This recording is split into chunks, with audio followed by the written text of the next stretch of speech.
Good at that. When you get paid for chatting shit, you're doing fucking well in life. It's true. Yo, what up, guys? Your boy Williams Fitness back again with another video. And I've got Dean LESIAK, Dean the Protein, aka. On the channel, we're going to discuss Lee Priest. We're going to discuss bullying in the bodybuilding industry. And we're going to touch on later on another video that we're going to record today on mental health issues, and so forth. But for now, we've got Dean. He's under quarantine like everybody else. He's been doing his bits at home. I've seen on Instagram, lifting weights off wheelie bins and God knows what else. Keeping your mind busy. You're decorating. I've seen you playing the piano. I'm pretty sure there was a guitar in there somewhere. Is that about right? Electric guitar, electric cello, piano. I'm shit at them all. But but you're trying. Yeah, I'm trying. So to brush over the whole Generation Iron Lee Priest saga, from what I can gather, obviously GI did I don't know if we call it a movie, sort of a documentary style movie on Lee and his career. And from what I can gather, last year Lee did make some statements to some channels, mainly I think it was RX Muscle, about the fact that, he didn't like the title of the video, movie, whatever you want to call it. We'll call it a movie. He didn't like the title of it. There was a lot of people that he had them interviewed that their parts weren't in the video. From what I can gather, there was an issue with paying. Lee only got like a few $1,000s. And there was loads of different things that they didn't do. He had pretty much no creative control over anything that was sort of published and edited, so to speak. And when he did have times to actively input on the editing process, from what I can gather, he was just basically dismissed. And obviously since then, Lee, I mean, he hasn't had a grudge with them, but with all due respect, he's got a right to have an opinion on what they did with regards to that, and basically sort of did what Generation Iron do best when if you remember the Kai Green, Phil Heath, and the Generation Iron 1 sort of movie. I watched the first one, but that's as far as he went. I've never seen any of that. Yeah, well, I haven't even seen the Lee Priest one, to be honest. But with that, they sort of villainized Phil and sort of idolized Kai, which sort of set a precedence then for Phil being the bad guy in the industry and Kai being like the hero. So I think that's what they did with the title of the film for Lee. It was like Lee Priest vs Bodybuilding, like he was against it, even though it's been his entire world from like early teens, if not younger, with his mum being in the sport. So obviously you know Lee very well. You're friends with Lee. You've spent a lot of time with Lee. From social media to in person, is he the same person? It's identical, mate. Lee, when he thinks something, there's no filter. He just says it, and it depends what mood he's in. Whether he's in a playful mood, stupid mood, or a serious mood, to what content you get out of him. But he's very much the same. You spend a day with him. It's just a day of joking around and fun and fucking around and all kinds of. Sometimes you need to drag him away from small children around and stuff. Can you imagine? Things that come out of his mouth, you're like, you can't say that, Lee. There is no filter. He's hilarious. But, so, with regards to the movie then, and obviously, I presume you're aware of that whole situation, knowing Lee as well as you do. What are your thoughts on what Generation Iron did with that? Do you think Lee should have had some control over the title, some of the interviews, or do you think when you sign up to something like that, you're sort of signing away those rights? I mean, what's your opinion on that? My opinion, bodybuilders always seem to get slated and they go on TV and shit like that. So anybody like me or you, we're into bodybuilding, we're there to try and big them up and show the good side of it and not the stigma of the steroids and the shit and everyone's roid rage and all mental weirdos. Do you know what I mean? Because there is a lot of that in fitness in general. But a lot of the top pros are level-headed. They know what they're doing. And going back to what you said about Phil Heath and Kai Green, I remember watching that and I thought, you know what? Phil's a bit of an arrogant dick, isn't he? And then I met him. And it couldn't have been any different. He's the nicest guy. He was unbelievably intelligent. He's, you know what I mean? He's on the ball. in business, in philosophy, and in bodybuilding. He just smashes it in every direction of life. Do you think what Generation did hurt his career a little bit? Because I had a completely different opinion about him until I met him, just from their shitty little film. Yeah. So yeah, whatever they're doing. Personally, I think if anything, it could have gone either way for Phil. If anything, luckily, I think it spurred him on more. I think from that point on with Generation Iron, there was always a bad taste in Phil's mouth with the name Generation Iron. I think what they did and how they sort of tried to make Kai look like he came from humble beginnings at that time, because I knew he had that flat, but he also had a big house. And they said, no, let's shoot it out of the flat so it looks like you're poor, you're down and out. And it was very reminiscent for me of like Pumping Iron, when you saw Arnie at the top and then you look at Lou Ferrigno and he's sort of training with his dad because he's got hearing difficulties. Yes. Even in Pumping Iron, it was sort of almost trying to villainize Arnie in a sort of playful way. And I think Generation Iron sort of tried to manipulate that sort of thing. I can see what they're trying to do is they're trying to create entertainment, aren't they? So they're trying to get a bit of a rivalry and all the rest of it and make it entertaining. But it was all shit, it was bullshit. Like, tell the real story at least. And I'm sure, I don't know Kai, I've met him once, but I'm sure he's came from a very dark background. He's got some serious dark issues still in there somewhere, and I wouldn't fuck about with that guy, do you know what I mean? He's but I'm sure he came from a poor background and he's probably done things he's not proud of to get where he is. But at that time, he's going for the Mr. Olympia. Life wasn't like that at all. And they're trying to paint a completely different picture to create this story and make it more entertaining. But to me, that's not as you're not interviewing people. You're not showing the true story. You're just making up a fictional bullshit movie, aren't you? Yeah. Say it as it is, or say it's fucking fictional. So I'm pretty sure they've done exactly the same with Lee. Have you seen the Lee movie? No, I haven't. I've just heard all the bullshit afterwards, and now they've been going around slating Lee, saying he's a bully and he's this and that. And Lee speaks his mind. He's far from a bully. If you see the abuse that Lee gets online, out of 1,000 people abusing him, every now and again he'll pull one up and he'll have fun and he'll answer back to him. Do you know what I mean? If Lee has come from a shitty background, and a lot of it's came out now, and like when I asked Lee, he never said he was bullied or anything like that at school, and he didn't really talk much about his past. But anybody to be able to push themselves and achieve anything near what Lee has, in my eyes, had to have gone through something horrific or gained some kind of mental strength to be able to do that. And we know Lee's a genetic freak and he's going to look good no matter what. But if you've seen like how he used to train with Tom Platz and stuff, and he was telling me once he was doing leg press or something. He didn't have a massive weight on there, but somebody just went, I bet you can't do 1,000 reps. He did 1,000 rep set. He said that halfway through, he said my legs were so painful and then they just became numb.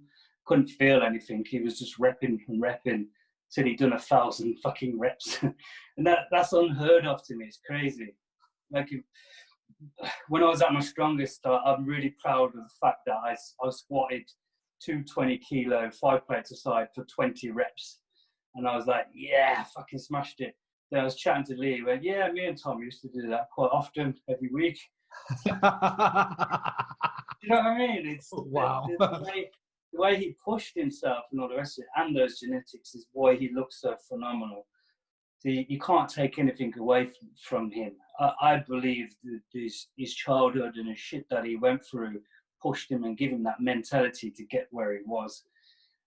If somebody's been through that kind of shit, you kind of have a bit of hatred inside you, maybe it's not the right word, unless you let go of it, you let go of your past to move on. If it's still in there, and then people keep poking at you, every now and again you're gonna get bit. It's like having an abused dog in a kennel, isn't it? It's gonna bite you. if you keep poking it with a stick, it's gonna fucking bite you at some point.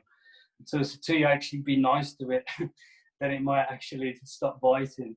So with regards to Generation Iron, what they've been doing this year is, I say this, probably the last 3-4 months maybe, is they started interviewing people, traveling to whatever location they did it with. The best one I saw was Mac Truck. Now, obviously, I've had Mac Truck on my channel. Mac Truck was Rich Piana's like best friend back in the day. Long story short, they went to his house. His wife was upstairs. They're interviewing Mac Truck. And what they do is they will interview you for a good hour and a half, 2 hours, but they'll build and work their way up to something sensitive to get. So they'll sort of like break you down a little bit, like most interviewers probably do anyway. Not like lull you into a full sense of security, but enough to like get a bit of trust to you, open up. Yeah. So I think they did that with Mac, and then obviously got that Rich Piana 2-3 minute clip, and that was all they uploaded. That 2 to 3 minute, and that to me then showed a precedent for them anyway, going forward with all that. That was what they were doing. They were spending an hour and a half, 2 hours with these people, and then taking the smallest, shortest, like juiciest bit and only uploading that, which to me I thought was very disrespectful. If you were using it to create like hype, like and part of it, like a trailer of a build up to the full interview, then yeah, I get it. But taking it out of context with the whole bigger picture, I thought was like Mac, when I had him on, was saying like how he wouldn't have any beef with Phil nowadays. He didn't have any regrets, this, that, and the other. And those sort of things would have been in that interview. And they've done it with a few others. And what the point I'm trying to get to is they've done it with Lee's mum. They took a really long interview, took that short little segment out where I think it was very out of context, and basically saying, from his childhood, he had, problems with, was it his dad? His dad was gay, was it, or something like that? And then obviously the issues that created around that. And then obviously his mum then felt the need, she had to put a statement out there against Generation 9 and obviously for Lee, sort of defending his corner a little bit because, Generation 9 did what they did and sort of put their massive spin on it. And I think it was sort of a clapback to Lee with regards to the comments he's been making about the film they made about him. Rather than take it on the chin, like, you're going to have critiques. And if the guy that you made the video about is critiquing it, you've got some issues. You need to have those people involved in the creative format of it, because the one person you want to be happy first and foremost is the guy the video's about. If he's happy with it, he's going to promote it more. Of course, yeah. I think that just going off, they're just trying to get any kind of content that people are going to watch on it. And a lot of people will watch anything, like when you're putting people down or slating them or anything bad about somebody who's in the limelight, people want to hear it. But what they're doing is shooting themselves in the foot. So they get the views now, but later on, you're burning all your bridges, aren't you? Because Lee ain't never going to work with him again, and other people around it. Like, I don't know anything about Generation Iron. I would never fucking work with them because I'm hearing these stories. You know what I mean? The worst they're thing fucking themselves for the future. That's exactly that. And plus, obviously, Lee is, he's an elite in bodybuilding. Doesn't matter what he says, what he does. In my eyes, he's an elite. He's up there with the best of the best. So all those people are still going to have respect for him and his opinion. And if he's going to slate his own movie he's done with Generation Iron, who else would want to make one? And the problem that Generation Iron have now is, obviously, Kenny KO did the video on Callum Von Mogler about the baby daddy and all this shit. That sort of went viral. Callum is obviously part of Generation Iron. He must have reached out to him because me and Kenny KO were also contracted to Generation Iron as content creators. So basically, whatever we made, they posted on the website and made money from it off the back of us. And we'd occasionally get a hat and a T-shirt. So what they've done is, because they... one of those sponsors, isn't it? Bag of protein, mate.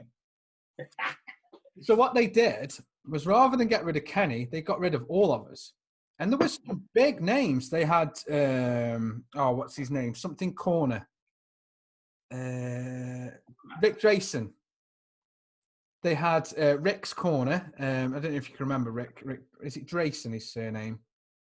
I don't know these people. He's like I'm just pumping iron back in the days. Real old school guy. okay. He interviews people like Stone Cold Steve Austin and all those kind of guys. But a big name from like the golden era. They had Machiavelli Motivation. You've heard of them. We had a big network of YouTubers. But the problem they've got now is rather than just getting rid of Kenny, they got rid of all of us. So now they've done that. That's why they've got to get off their arses and go and do interviews, because they've got nobody left to do. You know, they could have used my interviews. They could have, you know, signed, you know, Desktop Bodybuilding, anybody else, put that. The fuck now, because they've pissed so many people off on YouTube. They've sort of burnt their bridges. So they've got to do the work themselves, which obviously costs money. So I think that's why they're sort of trying to claw back revenue, trying to clickbait. And they've sort of become, no, in fact, they've not become, they are the TMZ of bodybuilding. And I think it's just drama. It's nothing to do with promoting it. It's not educational. They're not putting content out there that's relevant to anybody. And most of the shit they put out always badmouths somebody. If it's not the person in the video, it's somebody else. It's just, it's very negative. And it's still, man, it's like watching a fucking Jerry Springer show. People are going to watch it for the drama and the bullshit. But, like, with the athletes, no, you're slating all the athletes. How are you going to get any athletes on the show? And if you got no athletes, you got no fucking content. What they do is this is how they sold me joining them. They were like, oh, look, we've got 1 million people on Instagram. We've got, you know, over 1 million on Facebook, just giving me numbers. And at the time I was on about 20,000 subscribers. So obviously I'm like, cha-ching, I've made it. I'm partnering. You know, they give you a title. Oh, you're a network partner. And I'm like, oh, wow, I'm a network partner. It meant nothing, literally meant nothing. They wouldn't promote me on Instagram. They wouldn't tag me in anything on Instagram. And I had like literally transcripts of me going, they'd share like a video I'd done that was going viral. Wouldn't even tag me in it. They wouldn't go, yo, you check this guy out on Instagram. So I'd go back and forth with them. So obviously I've got drama with them anyway. So when I seen this Lee Priest thing, I was thinking, should I get involved? And I thought, yeah, I think I should. For not just to defend Lee, but knowing I've been burnt by Generation Iron as well. And I'm a big Lee Priest fan anyway, like most of us are. I just think he's opinionated. That's it. People ask his opinion. He gives it, and then they question what he said, and it's like, well, don't ask the guy the question. Don't ask him in the first place. Yeah. So exactly it, mate. He's, you know what? Lee don't go out of his way to slate anybody. He has his little rants here and there, but he would never do anything to anyone unless they fucking stir the pot. Do you know what I mean? He soon jump back and defend himself, and he's very good at that. And sometimes, like I say, what he says goes a bit too far. But you know what I mean? I can't deny anything that he says. Everything he says is true. Yeah. I agree with him. I wouldn't put it in the same words he uses, but I agree with what he says. Why do you think Generation 9 are calling him a bully? Well, I don't know the full story in it. If Lee slated them, then it's their way of getting back at him in it. So it's now a battle of who's got the most followers and who's got the most fans. So if you've got 1 million people that follow you, they're going to listen to you no matter what. And then all Lee's fans are going to listen to Lee, isn't it? So instead of working together and fucking gaining each other's followers and helping each other, it's just dumb, isn't it? And they're looking for the short game, get the views now. In the long run, they're fucking themselves over. Can you see them lasting that long if they carry on going the way they're going? The thing is, I mean, it's always fun for me. I can't do it anymore on Instagram because they blocked me. I sent them a really shitty email when they said they were dropping everybody after Kenny did that video. And at the time, I was already having issues with them. And me and Kenny Kerr were talking back and forth for weeks before, saying how they were screwing us financially. So, like, what I used to do is every time they posted, I used to scroll down in their comments, or even on any Generation 9 YouTube video. If you're bored one day, don't watch the video. Just click on any, pause it, and then just scroll down and just see how many people actually hate Generation Iron. It's ridiculous. I bet, yeah. But the problem is, everyone that goes on there to hate them gives them an extra view. And then more people see it. So they're laughing in the background, like they don't give a fuck. Attention, isn't it? Exactly. So the best thing people can do is just pretend they don't fucking exist. I think that's probably the best thing everybody should do. From what I can gather, they've got Larry Wheels in the pipeline for do a movie about Larry. I just wish people would just see them for what they actually are. They're not trying, regardless of how much shit they're trying to churn out, doesn't always make it quality. Doesn't matter how many movies that they're making, doesn't necessarily mean it's, you know, a quality film. And obviously, if you look at the people they've had on movies before and they've burned along the way, they're not exactly setting a path, you know, lined with riches for everybody else to join and jump on. So with regards to Lee, do you think Lee is a bully? No. Do you think he's ever said anything? He bullies Lambo sometimes, and when he's in the mood, he'll bully me. Only his friends. Yeah, but between you like fucking brothers when you're together anyway. You sort of bounce off each other and you laugh it all off. And Lee reminds me of me when I was at school. Not that I'm not saying that I've matured now, but you know when you just fuck about all the time, you don't care what you're saying. It's like, I'll say that. Yeah. You know, I don't even think he needs a filter. He's just that honest about what he wants to say. He doesn't need a filter. I think sometimes he can be very crude with this terminology. I think that's where the filters are needed. Well, we did last time we did a podcast. It was me, Lambo, and Lee was supposed to jump in, and he was like, "Oh, I'm a bit tired." I said, okay, we do it anyway. So it was just me and Lambo. 5 minutes in, Lee starts crawling under the table. Then his little head pops up. And then he starts, fuck this, fuck that. And he starts going on about fucking child molesters and Australia burning down and all the fires and fuck this and fuck that. It got so out of control that it was going out live. As soon as we finished, he was like, Billy, get it off now. He had to delete it straight away. It was just out of control. But he's hilarious. You see the comments coming up. People were pissing themselves. But it's like, I can't say that. Did one, was it not last Olympia, the Olympia before, on Instagram? You might remember it with the gummy bears.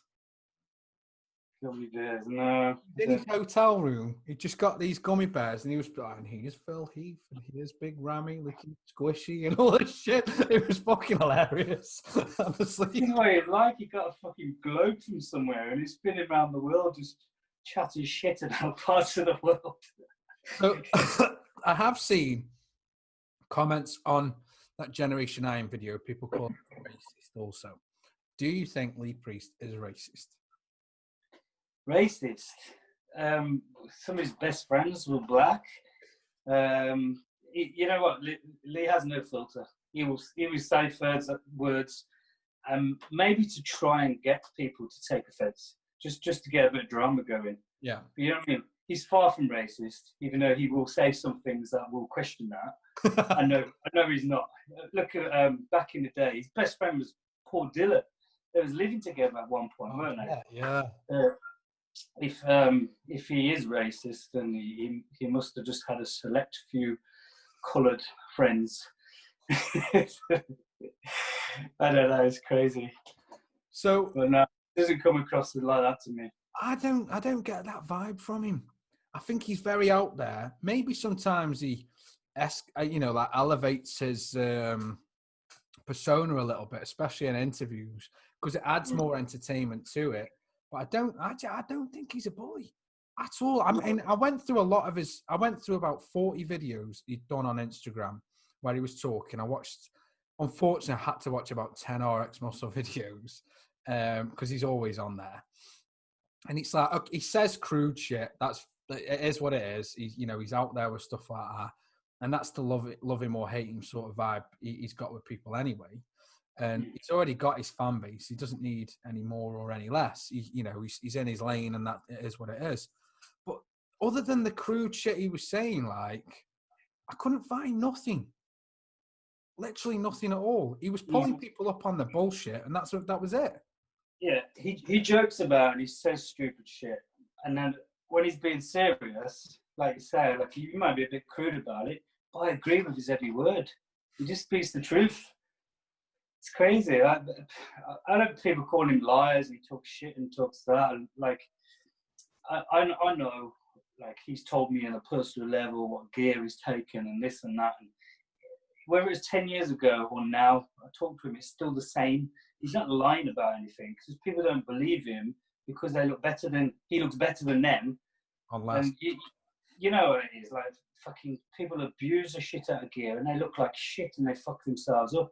So somebody like Lee, who looks incredible, on minimum, like he's done like a fucking shot of Decker and a shot of Sus once a week or something like that. That was it.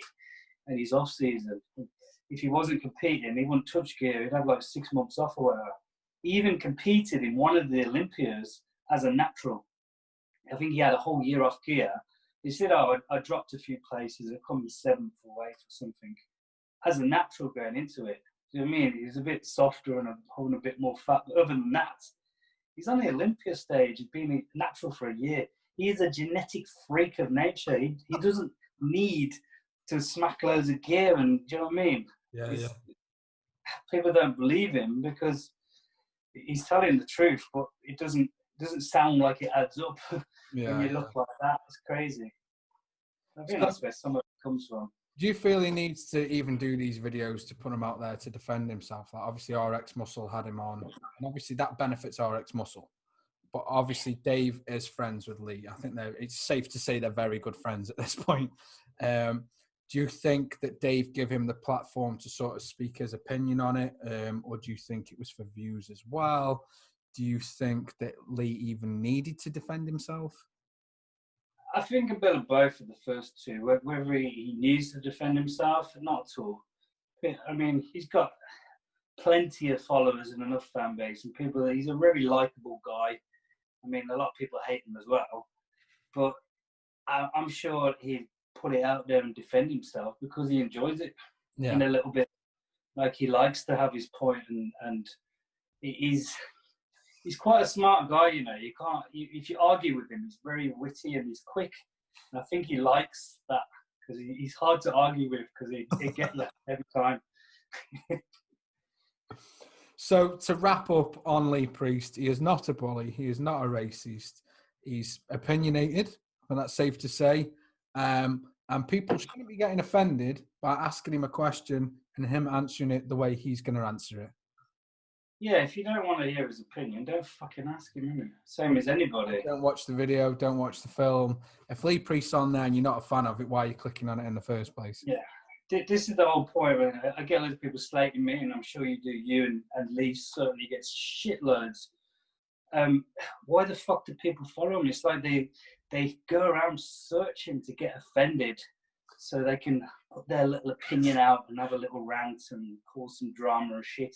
All that says to me is your life is shitty. You're bored fucking shitless, and all you're trying to do is drag people down. If you spend that time dragging people down, working on yourself, building yourself up, you won't have time to give a shit what anybody that you don't like is doing. Yeah. People will start hating you because you're doing so well. You know what I mean? It's just, I don't understand why they do it. If you don't want to hear Lee's opinions, don't fucking follow him. He don't give a fuck if you follow him or not. He's got enough people that love him anyway. He really doesn't give a fuck. Lee just does Lee. That's it. I think that's the best way to wrap the Lee Priest thing up. Lee does Lee. If you don't like it, fuck off. So,